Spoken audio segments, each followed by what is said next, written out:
Assalamu alaikum and a warm welcome to The Bigger Picture. Today's topic for discussion is people with learning difficulties, specifically those with autism. Social, finance, employment, transport, welfare, education, careers, health, politics, world peace, disability. This is The Bigger Picture. Do you know somebody with autism? Autism is much more common than most people think. About 1 in 100 people have autism. That's more than 700,000 people alone in the UK. So the chances are that someone you know, someone you work with, and someone you love may have the condition. So what is autism? Our experts in today's studio will be answering that question and many more.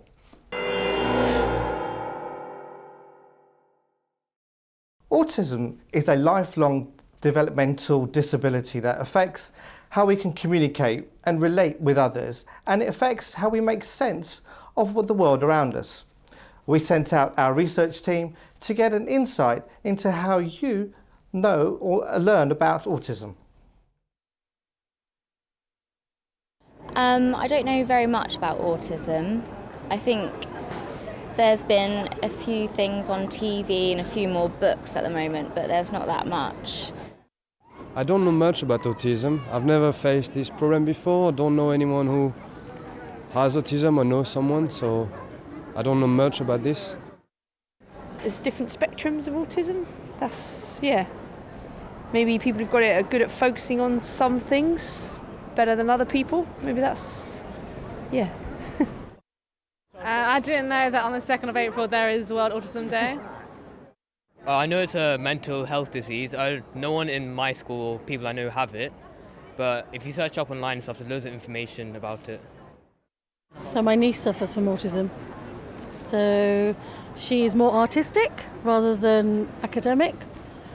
But she has, she has tantrums that go with it, but we manage. Well, I know people who have it, so I guess I know a bit about it, but not like in depth. We're not really taught about it in schools. You kind of notice that they find it harder to talk as normally as we do. It's a lot harder than normal people, other people. I do have a friend who's got a brother who suffers with autism, and she does struggle with it, but they do their very best, and they all as a family cope very well. There are a lot of challenges. People, because it comes across as behaviour problems, people will stare at them in the street. They do stop, and it can be embarrassing for him, but they do cope very well. I think in recent years it seems to have got a lot better. Because as I know that autism has multiple levels, so there can be some people who can't understand speech or can understand speech but can't reply back in the same manner as yourself. It can go to the same level where you can actually have a conversation, but it can be where it goes on a bit and doesn't actually come to the same conclusion that you're trying to get your message across to. Yes, I teach about children with special needs. Yeah. So I teach about how to work with children with autism. I think there has to be a lot more information out there so that the public understand about how to cope with people with autism, yes. Well, there's got to be lots of charity work, there's got to be lots of communication. Lots of people need to be made aware of it because it is so common now.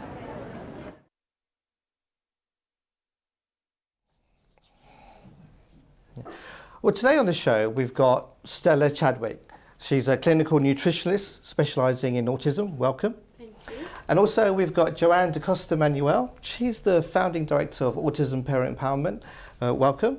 And she runs a 12-week programme designed for parents to maximise the benefits related to autism. Yeah, it's really very much about empowering them. Yeah. So brilliant, and hopefully we'll learn more about that.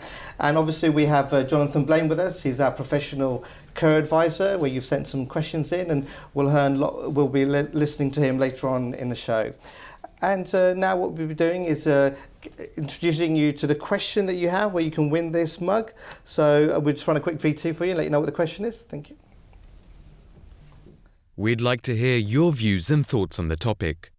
Tweet us at MTA BiggerPic using the hashtag MTA_TBP or send an email to thebiggerpicture@mta.tv. Our social media team is ready for you to join the conversation online. We will also be sharing your tweets and answering some of your questions. Before we go to our guests and ask them questions, we've got one for you. If you get it right, you could win an exclusive Bigger Picture mug. Tell us, when is World Autism Awareness Day? Is it A, 2nd of April, B, the 8th of April, or C, the 10th of April? You can send us your answers via email or Twitter.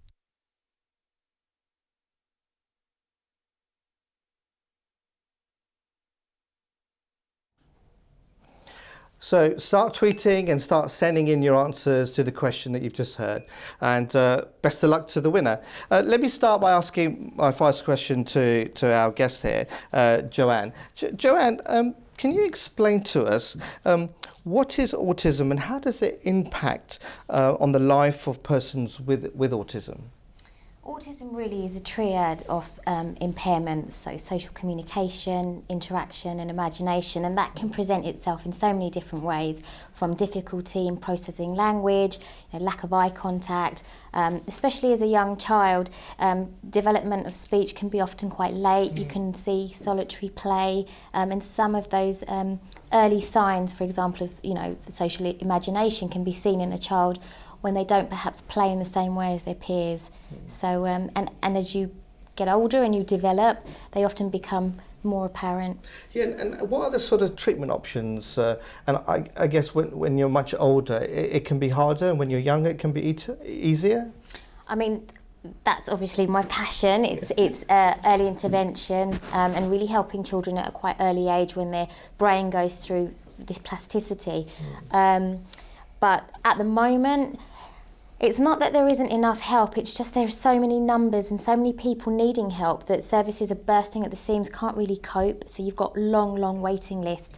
You can be offered speech, occupational therapy, social communication, but those visits can be few and far between, and that's why I'm really excited to share with you a little bit later about what we're doing and really helping parents right at the beginning. Yeah, fantastic. We'll be interested to learn more about that. We talked about the extensivity of autism, and it lives with you for most of your life. When it's a mild autism, can it be cured? Can we reverse that situation? People don't like to use the word cure, but most definitely, if you can receive intervention quite early, the outcomes for many children can be great. And I know that there's many parents worldwide actually who say that their children have gone on to live really fulfilling lives.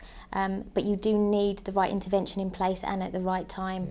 And there's lots of things that come into it: parental input, the actual cognitive level of the child, starting off. So there's more than one thing that impacts it, but absolutely some children go on to have great gains. Yeah, fantastic. So just viewers, just remember, we are running the Twitter feed. Don't forget to send in your answers and your questions to the question that we've been asking. And remember, you can email as well at the MTA Bigger Picture.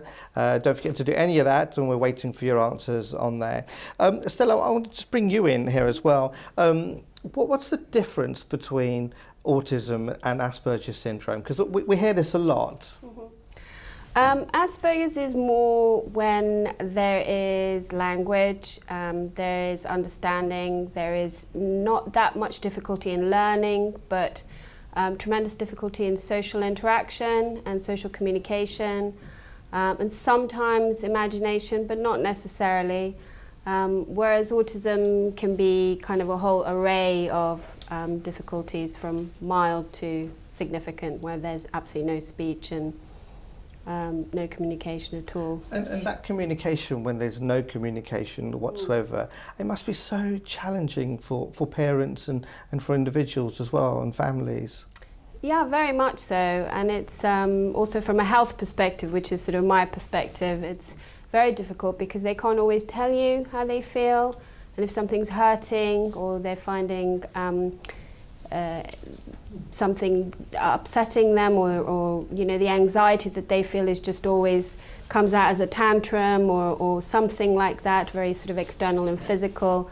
Whereas if they could communicate, it probably wouldn't get to that point where they have to have that meltdown. So yeah. Yeah, it's very, very upsetting, very sad that, and we as individuals don't really appreciate any of that, do we? And it's really hard. And tell me a little bit about your area of expertise as well. Okay, so I work with children with autism and learning and sort of behavioural difficulties, and I look at their nutritional input. I help parents come up with nutritional plans for them that are sort of realistic and practical. And we sort of make small changes to try and sort of overcome any sensory processing difficulties with taste and texture. And so a lot of my work is based on that. But also I look at the health of the child and make sure that we're not missing anything significant in terms of their health, because that often is the case, where there's something significant going on underneath. Yeah, and also just to remind our viewers that we've been running a poll as well, and I think we can bring that poll up on the screen as well. And this is the question that we've been asking, is what's the best way that we could educate the public about autism learning difficulties? And we had 3 options there.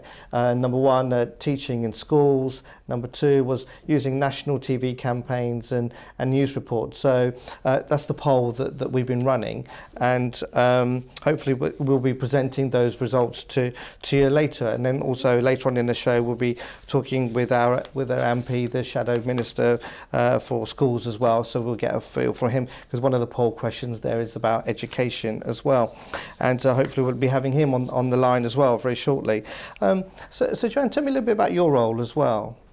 Yes, so very exciting. We've set up a 12-week parent training programme. It was very much put together after my husband and my own journey with our son. And we almost wanted to put together a sort of a one-stop shop as soon as you get a diagnosis, because there are so many things that need addressing at the beginning. It's looking at the child, looking at behaviour, looking at nutrition, schools, nursery, marriages staying together, siblings.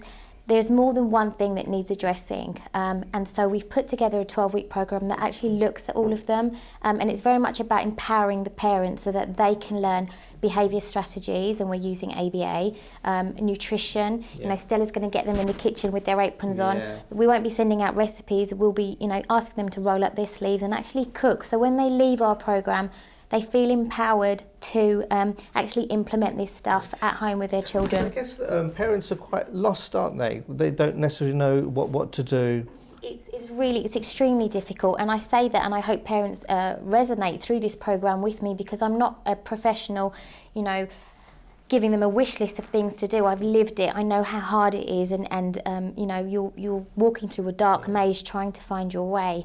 And we're not about handing out leaflets or pieces of paper. We really want to empower parents and make them feel good about themselves, because often a disability can sometimes label you as well as a parent and make you feel a little bit less worthy of life suddenly. And is that how you felt as well then? At the beginning, absolutely, but very quickly got myself out of that. And we want parents to not lose their identity. So for mums, put on a bit of makeup or get your nails done, or don't lose who you are to disability or to a label. And so I'm so passionate and excited about what we do, because I know we're covering so many key areas that are really underlooked at the moment. Yeah, no, and we can even dwell on that a little bit more. And also, part of the programme, so that you mentioned, is that nutritional side of things as well. I mean, we'll talk about it a lot more later, but how does that affect as well? It can have a huge impact, from simple things like the child not getting their macronutrients, the right proteins and carbohydrates and fats, which is fundamental, to food sensitivities where they have problems processing certain foods in their bodies, to all the sensory stuff that goes around it. Some kids like just crispy food and some kids like soft food, and so it's a very vast array of things to take care of and work with the parents with. And when we talk about the nutrition, I mean, it has literally a direct effect on the behavioural side as well. It has a humongous effect. It's massive for some kids. You know, I'm not suggesting that changing a diet can take all the symptoms away that comes with autism, but it can make a child sleep better, which means that they can then learn better the next day. They can focus a bit more. You know, we've seen language come on. Kids are sometimes in pain because they just simply can't go to the toilet properly. So all of that, once that's addressed, we find that kids are happier, healthier, and just so much more ready for other therapies like ABA. Okay, well let's dwell on that a little bit more. But we've now got Nick Dakin MP online. He's the Shadow Minister for Schools. Welcome to the programme, Nick. Hello there. I don't know how much you've been able to listen in on the programme, but we've been talking about what autism is and how it affects, how nutrition plays a really important role.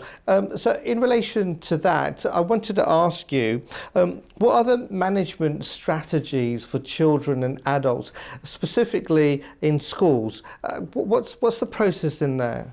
I think the key in schools is to make sure there's good autism awareness training for staff involved teaching youngsters with autism, but also to recognise that everybody's needs are different, so it needs to be a bespoke package of support for each individual, really. And those packages, what sort of form do they take? Can you explain a little bit about that? What's the package entail? Particular circumstances of the young person, I think it's a matter of the school sitting down with the parents and talking through the best way of providing appropriate support so that the youngster can perform to the best of their ability. And when we talk about the best of their ability, there are barriers, aren't there, to access this sort of support? How can we best make those access easy? I think it's about working with organisations like the National Autistic Society who've got lots of expertise and skills in this area to draw on that so that they can be utilised more in the mainstream of teaching youngsters who have an element of autism, because this is can be a very wide spectrum of a condition, of a situation. And I guess it's extremely difficult, and in schools as well. What's your opinion about teachers being trained in autism? Do you think every teacher, do we have the resources, should have the knowledge on how to work with children who have autism? Yeah, I think that's something that we should aspire to achieve, really. I mean, obviously, everybody ought to have a general level of awareness, but and that just doesn't just mean teachers, it also means other staff in the school setting. But there are some staff, teachers in particular, who are teaching youngsters with autism who will need far more in-depth training so that they can get the best out of the situation. Yeah, and also recently in the press there was a new purpose-built school for children aged between 4 and 16 with autism, and that's set to open in Bristol this September. How far do you think that goes in trying to help children with autism? Well, I think that's an interesting development, and obviously the proof of the pudding will be in the eating. I mean, I think there's a number of schools around the country that are exploring specialised schools for youngsters with autism. I mean, and for some parents that will be an appropriate and attractive option, but for other parents will want their child to be taught alongside other children in mainstream, and they'll want the appropriate adjustments made to allow their child to prosper in those circumstances. So, at least with these schools opening, we'll have an opportunity to see how well youngsters perform in those school settings.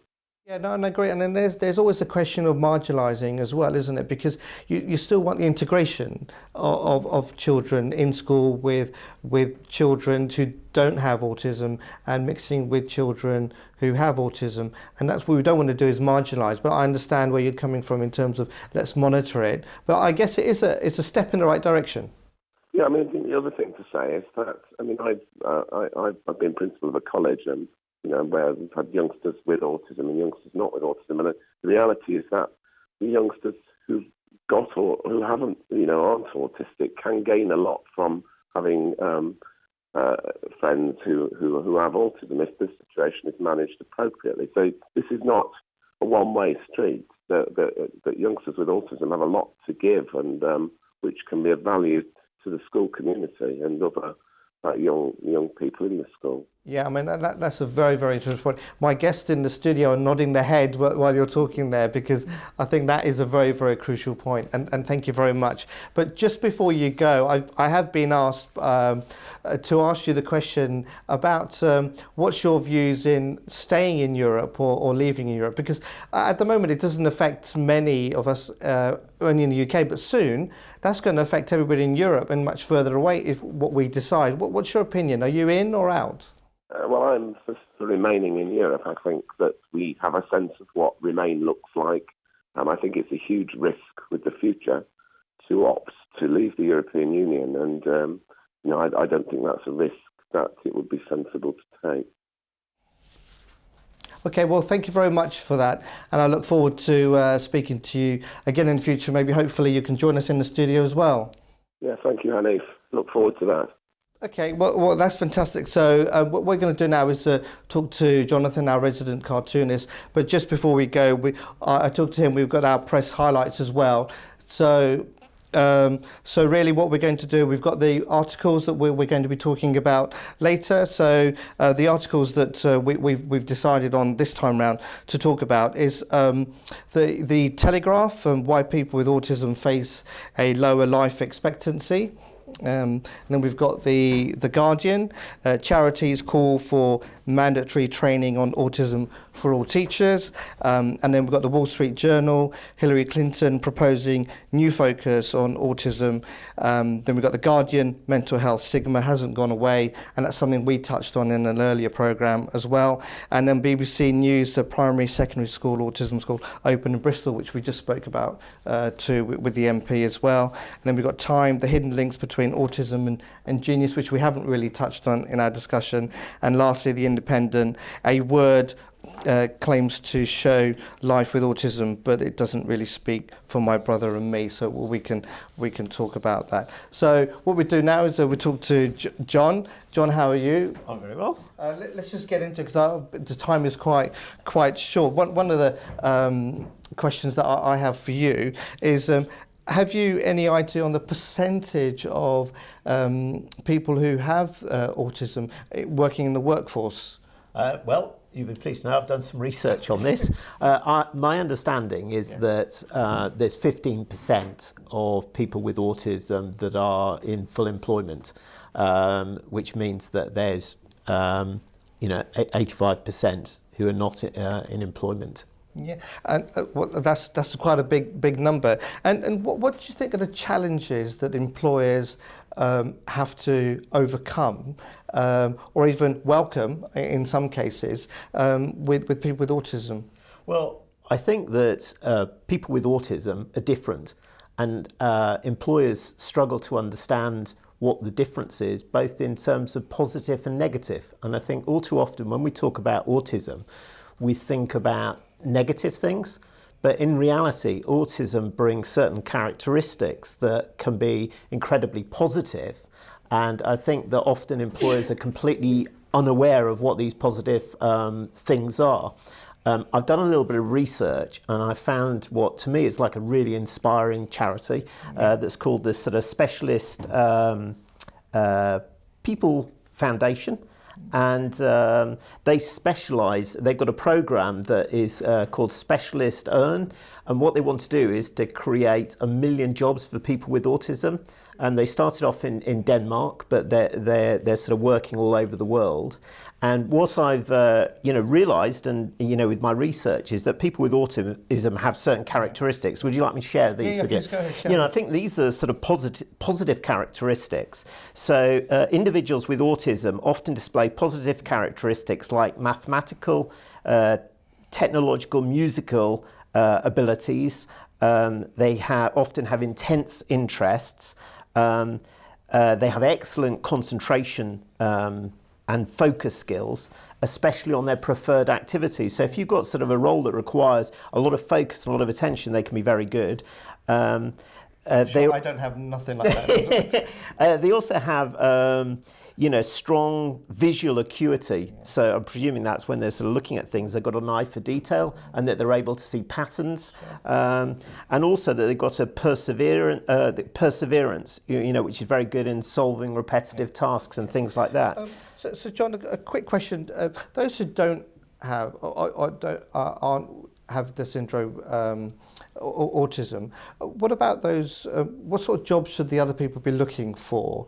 What's good for them? How do they define what works for them? Well, I think, with autistic people, it's all about the right roles. It's sort of square pegs and square holes, round pegs and round holes, and it's the same for all of us. We're all different in some ways. We've all got strengths and weaknesses.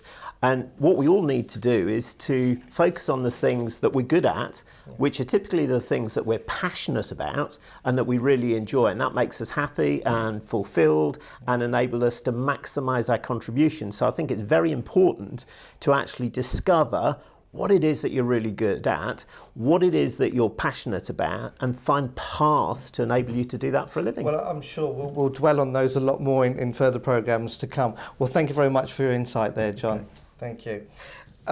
So on the phone we've got Dr. Saqib Latif. He's a consultant for child and adolescent psychiatrics, and he specialises in neurodevelopmental disorders, and he's been doing this for over about 6 years. Welcome to the show, Doctor. Thank you very much, Hanif. So could you tell us exactly what are the earliest that autism can be diagnosed, and who should do that diagnosis?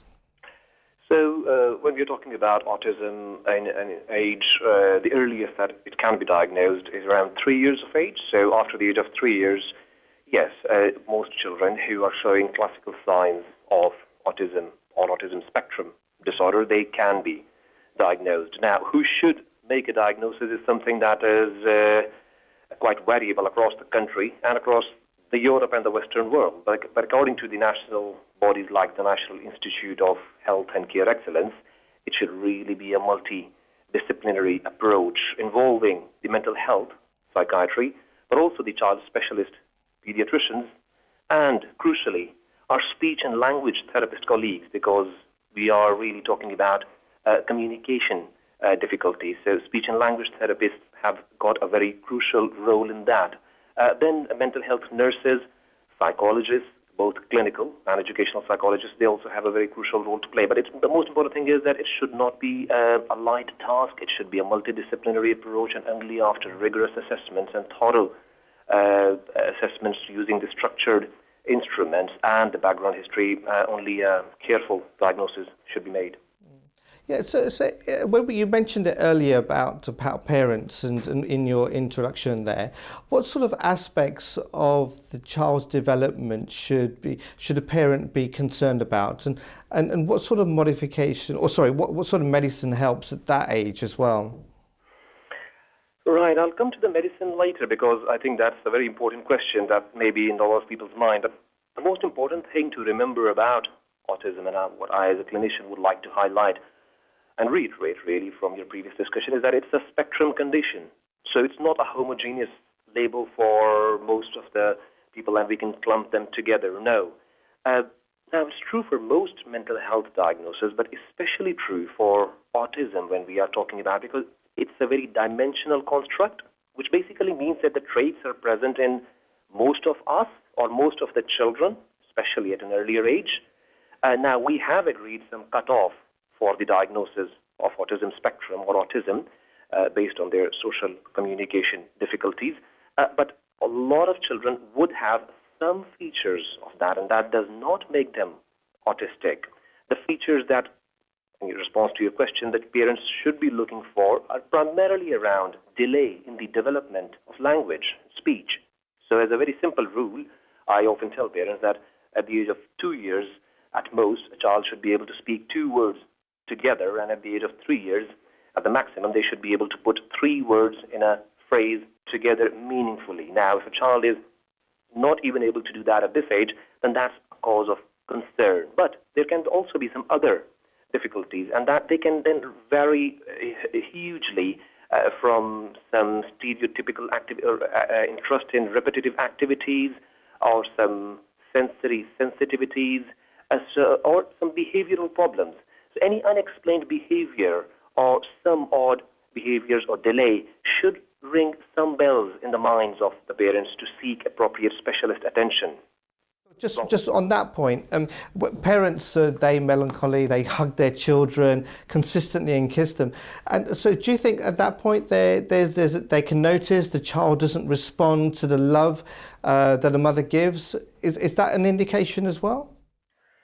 It is indeed one of the indications, but as you said, it is an indication, it's not diagnostic. So yes, a lack of reciprocal interaction with mother could be a sign if it's combined with a lot of other factors as well. I don't want parents to get anxious about this because, that can have an opposite effect as well.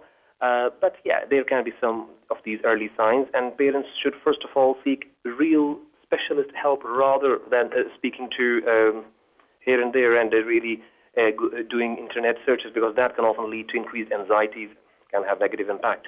Okay. Time is pretty much over now, but I just wanted to ask you one more question. Is that we hear a lot about gene therapy these days. Does this have any implications for those with learning difficulties? Gene therapy is at a very early age. When we are talking about causes for autism or learning difficulties, we know that there is some genetic predisposition, but it's more like a predisposition for a specific personality traits rather than a categorical diagnosis. So we don't have a specific gene yet where we can focus any treatments. Primarily, we know it's a combination of factors, including genetic as well as environmental adversities, including some neglect, but also some trauma around the time of birth. So gene therapy has got a very limited application at the moment in a real practical world clinically. In the future, it may have a bit more role. However, I do not believe that gene therapy would be the answer to that, because we are talking about a very heterogeneous group, and as we have spoken about, each person has a different need. I think our intervention should be focused on the need rather than the diagnostic label. Okay, thank you very much, Dr. Sadiq Latif. Really appreciate your input there, and it's been very useful and a great input to our discussion that we're having today. That's fantastic. Thank you very much, and hope to be speaking to you again in the future. Thank you. Just now, we'd like to give you the results to the poll that we ran. So we can probably bring that up on screen now. So as I mentioned earlier, the question that we were asking. So overwhelmingly, you can see the results there, that teaching in schools is what people feel is the most important thing, and it's something that we talked about, and what Nick Dakin MP mentioned as well. It's crucial. So maybe we are heading in the sort of right direction, and it's taking in the opinion. So what do you think of that then? Yeah, I mean, I scribbled down. I think we need to sometimes think about phrasing it differently. So rather than learning difficulties, teachers perhaps should think about pupils that learn differently, because we just need to find a way to unlock the way our children learn, and sometimes you need to take that time out to really understand it. I remember a doctor speaking to me, and he said that when he was back in medical school, someone called him over and said, hey, come over here, have a look at that guy, he's got something called autism. And it was something like 1 in 10,000. Well, actually, the way it is now, it's so prevalent, and there's so many children going through mainstream schools that actually teachers do need to play catch up, because children are slipping through the net, unfortunately, because there isn't enough education and awareness out there. Well, that's amazing. And also, I would say, especially for girls, it's much harder to pick it up on girls. The girls seem to have slightly, maybe, I'm not sure, but slightly more social intelligence, let's say, and they can cope maybe a little bit better, and they go, they slip through the net, and then they end up with sort of lots of difficulties later when it's sort of they're 13, 14.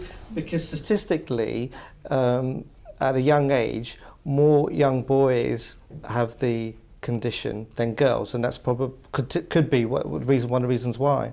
Yeah, it could be. I think they might be coping a little bit better. So we mentioned about the news articles. Which news articles, Stella, did you choose? I chose the article about why people with autism face a lower life expectancy. That's the in Telegraph, the Telegraph. is it? Yeah, it is. And it's from the 21st of March. You know, we've known for quite a long time that there are that people with autism suffer from comorbid health problems, and that ranges from asthma, eczema, respiratory difficulties, gastrointestinal issues, epilepsy, food sensitivities, all sorts of things. And then you add to that, maybe in my clinic I see often children who've had a lot of antibiotics, for instance, or they had a cesarean birth, for instance. And it's not just one thing, it's like a combination of all these things that can possibly cause a child to have so many difficulties. But if that were a normal neurotypical person with all of these things happening in their lives, they would also have problems, and it's really, really important to understand that there is no difference, that all this needs to be investigated thoroughly, whether you have autism or not. And you add to the mix possibly medication that children are put on from a quite young age, and add to that nutritional sort of issues that they have, so they're not eating the right foods. So it's a real kind of avalanche of things that happens, and all of those things need to be addressed. And out of all of those, is the underlining principle nutrition? Not necessarily. I'm just suggesting that these children have not just nutritional difficulties and deficits, but also health problems.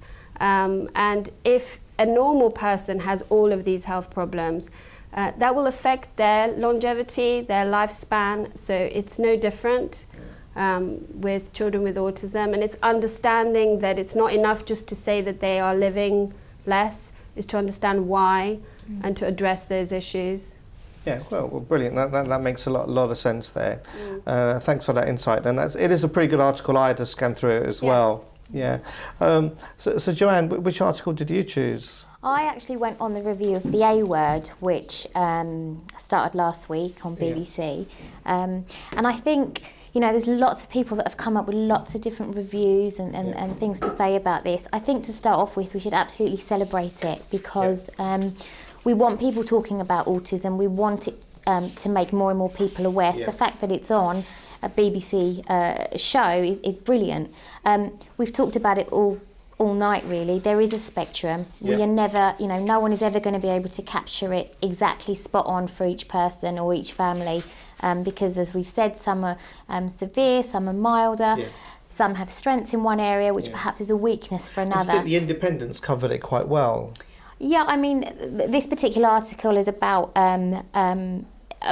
someone saying it doesn't represent their brother in the same way that they have seen autism. But again, it's different for each family. But I still think we should celebrate the fact that it's on, and it does touch, even though it is slightly diluted, it does touch on things like how parents feel when there's first a diagnosis, spotting those early signs, how grandparents react, how siblings react. And it's got some key things in there, which is brilliant. And that's something that we were going to touch on, is that children with autism, there are questions, some of them are quite geniuses and some aren't. And I guess some people ask both of you, I guess, does your child or the person that has autism has a gift? But there's not many, is there? Most people do suffer genuinely. Yeah, I think that's a bit of a misconception, that they're all geniuses, and people will say, oh, what's your son's special thing? And actually, that they are, you know, few and far between. But at the same time, again, you know, a lot of these children do think outside the box. They see life differently. You know, I know Microsoft recently have taken on a big recruitment drive for people on the spectrum, because they can enhance things and really enrich the world we live in. If we look at autistic traits, from Albert Einstein to Alexander Bell, some of the greats that had those traits have created wonderful things. So we do need to celebrate it, but also remember it's not every child, and maybe think twice before we ask a parent what their child's special gift is, because they might not actually have one. Yeah, Stella, you've got an opinion on that as well, haven't you? No, I totally agree with everything Joe has said, and it's very much, understanding that actually the geniuses are probably more sort of the Asperger's side of the equation, and where learning is not a problem. I'm not suggesting that other children don't have gifts as well, but it is a small percentage and massively should be celebrated. Yeah. But again, very much think before you ask questions. Well, yeah, no, definitely.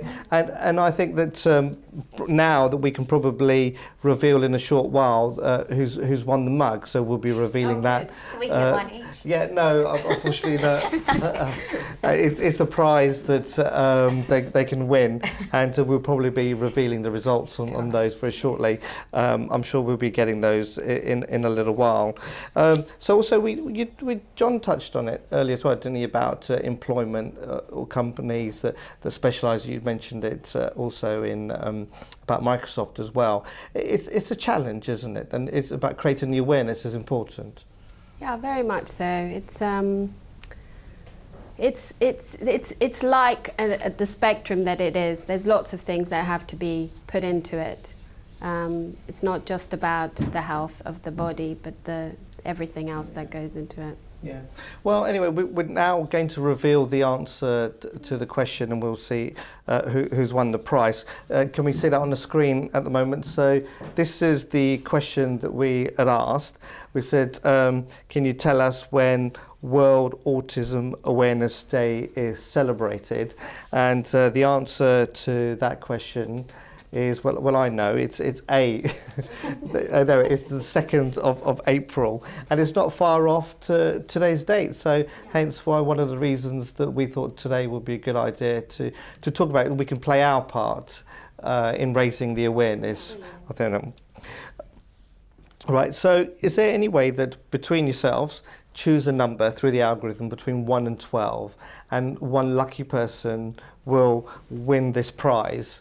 So it's up to you. Choose a number. I'm thinking 3. What are you thinking? I was thinking 3 too. Really? Oh my goodness. Okay. So, Okay, well, that's so number 3. Yes. So congratulations, and we'll have the name up on the screen in a second, and then we can say that. So I'm sure that they'll bring that up onto the screen any second now.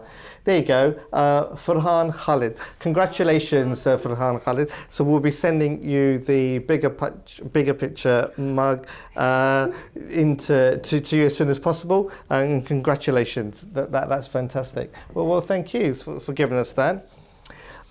So really, as we talk about, it's good that the perception of autism is changing. And if we look back 60 years ago, people didn't even understand what it was. They used to just lump it into radiations and stuff like that. So anyway, to give you some more insight, we've got a selection of quotes.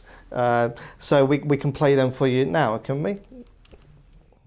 I see people with Asperger's syndrome as a bright thread in the rich tapestry of life. Tony Attwood. Autism is a way of being. It's pervasive. It colors every experience, every sensation, perception, thought, emotion and encounter, every aspect of existence. Jim Sinclair. It is the supreme art of the teacher to awaken joy in creative expression and knowledge. Albert Einstein. There needs to be a lot more emphasis on what a child can do instead of what they cannot do. Dr. Temple Grandin. If some of you see some sort of weakness in another person, a disability decreed by God Almighty that some people have, or a defect in a person, you should not ridicule, mock, or make jest of anyone. If there is a deficiency in someone, then remember that you could also suffer from it. Hazrat Khalifatul Masih V, may Allah be his helper.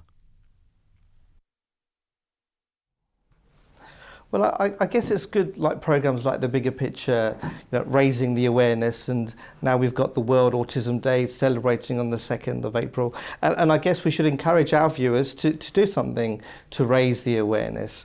And well, obviously to our viewers, we will thank all of our viewers for watching and getting involved in our program today and joining us on Twitter as well. And I'd like to say thank you very much to all of our viewers for taking part.